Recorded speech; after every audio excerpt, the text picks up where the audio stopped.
पौराणिक कथा, तो इस कथा को आप अंत तक प्रेम पूर्वक सुनिएगा। चलिए कथा शुरू करते हैं। किसी नगर में एक धनी व्यापारी रहता था। दूर दूर तक उसका व्यापार फैला हुआ था। नगर के सभी लोग उस व्यापारी का सम्मान करते थे। इतना सब कुछ संपन्न होने के बाद भी वह व्यापारी बहुत दुखी था, क्योंकि उसका कोई पुत्र नहीं था, जिस कारण अपने मृत्यु के पश्चात व्यापार के उत्तराधिकारी की चिंता उसे हमेशा सताती रहती थी। पुत्र प्राप्ति की इच्छा से व्यापारी प्रत्येक सोमवार भगवान शिव की व्रत पूजा किया करता था और शाम के समय शिव मंदिर में जाकर शिव जी के सामने घी का दीपक जलाया करता था। उसकी भक्ति देखकर माँ पार्वती प्रसन्न हो गई और भगवान शिव से उस व्यापारी की मनोकामना पूर्ण करने का निवेदन किया। भगवान शिव बोले, इस संसार में सबको उसके कर्म के अनुसार फल की प्राप्ति होती है। जो प्राणी जैसा कर्म करते हैं उन्हें वैसा ही फल मिलता है। शिव जी द्वारा समझाने के बावजूद माँ पार्वती नहीं मानी और उस व्यापारी की मनोकामना पूर्ति हेतु वे शिव जी से बार बार अनुरोध करती रही।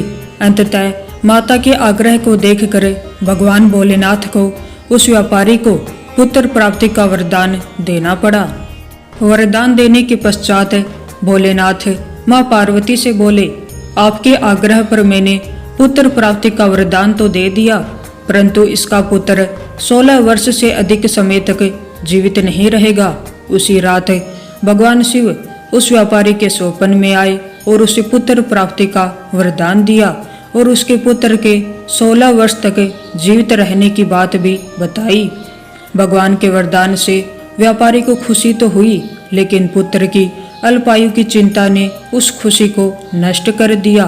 व्यापारी पहले की तरह सोमवार के दिन भगवान शिव का विधिवत व्रत करता रहा।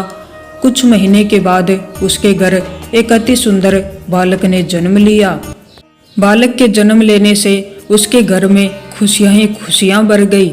बहुत धूमधाम से पुत्र जन्म का समारोह मनाया गया, परंतु व्यापारी को पुत्र जन्म की अधिक खुशी नहीं हुई, क्योंकि उसे पुत्र की अल्पायु के रहस्य का पता था। जब पुत्र 12 वर्ष का हुआ तो व्यापारी ने उसे उसके मामा के साथ पढ़ने के लिए काशी भेज दिया। लड़का अपने मामा के साथ शिक्षा प्राप्ति हेतु चल दिया। रास्ते में जहाँ भी मामा भांजे विश्राम हेतु रुकते, वहीं यज्ञ करते और ब्राह्मणों को भोजन कराते। लंबी यात्रा के बाद मामा भांजे एक नगर में पहुँचे। उस दिन नगर के राजा की कन्या का विवाह था, जिस कारण पूरे नगर को सजाया गया था। निश्चित समय पर बारात आ गई, लेकिन वर का पिता अपने बेटे के एक आंख से काने होने के कारण बहुत चिंतित था। उसे भय था कि इस बात का पता चलने पर कहीं राजा विवाह से इनकार न कर दे, इससे उसकी बदनामी भी होगी। जब वर के पिता ने व्यापारी के पुत्र को देखा तो उसके दिमाग में एक विचार आया। उसने सोचा, क्यों न इस लड़के को दूल्हा बनाकर राजकुमारी से विवाह करा दूं। विवाह के बाद इसको धन देकर विदा कर दूंगा और राजकुमारी को अपने नगर ले जाऊंगा। वर के पिता ने लड़के के मामा से इस संबंध में बात की।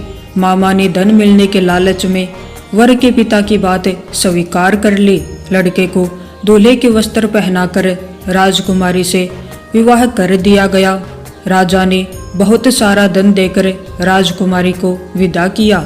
शादी के बाद लड़का जब राजकुमारी के साथ लौट रहा था तो वह सच नहीं छिपा सका और उसने राजकुमारी की ओढ़नी पर लिख दिया, राजकुमारी, तुम्हारा विवाह मेरे साथ हुआ था।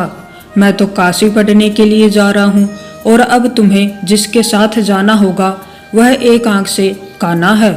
जब राजकुमारी ने अपनी ओढ़नी पर लिखा हुआ पाया तो उसने काने लड़के के साथ जाने से इनकार कर दिया।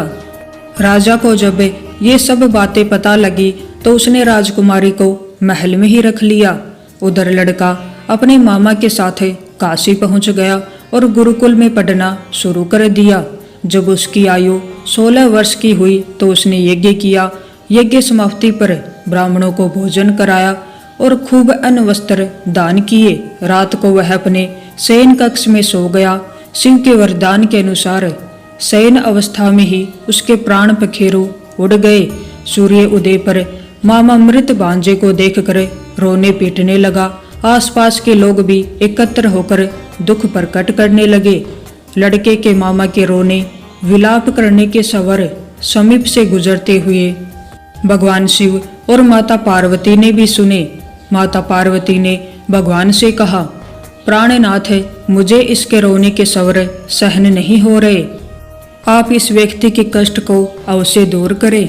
भगवान शिव ने माता पार्वती के साथ अदृश्य रूप में समीप जाकर देखा तो भोलेनाथ माता पार्वती से बोले, यह तो उसी व्यापारी का पुत्र है जिसे मैंने 16 वर्ष की आयु का वरदान दिया था। इसकी आयु पूरी हो गई है। माँ पार्वती ने फिर भगवान शिव से निवेदन करके उस बालक को जीवन देने का आग्रह किया। माता पार्वती के आग्रह पर भगवान शिव ने उस लड़के को जीवित होने का वरदान दिया और कुछ ही पल में वह जीवित होकर उठ बैठा।